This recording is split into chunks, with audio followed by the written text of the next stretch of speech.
Let's to cook another new recipe again. This is tubers of radish and garlics, onions, and this is fried fish and coriander leaves. First, I have to saute this garlic.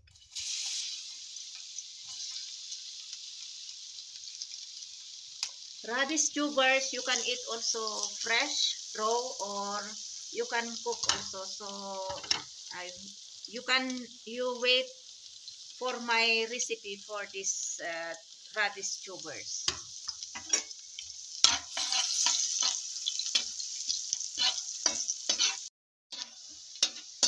Garlic and onions is already brown. Now we can put now this tubers, slices of radish tubers.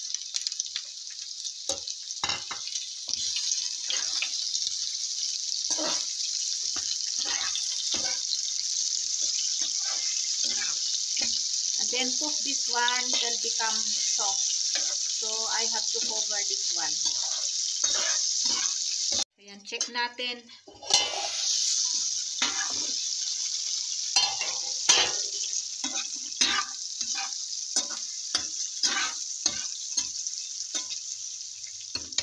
Now we'll put salt,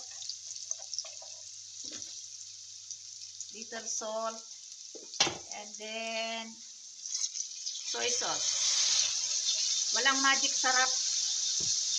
Ubos na yung ating magic sarap. So, ilagay na natin itong sahog na isda. Dalawang prito ng isda.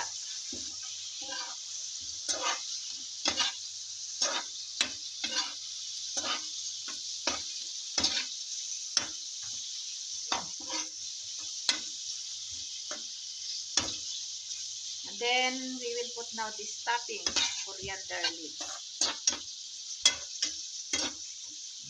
Ito na ang aking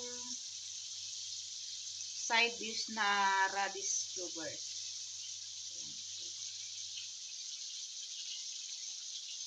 Turn off na natin ang flame.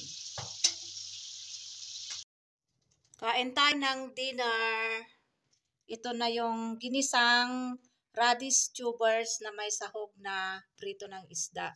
At saka ito din yung raw radish. Kain tayo.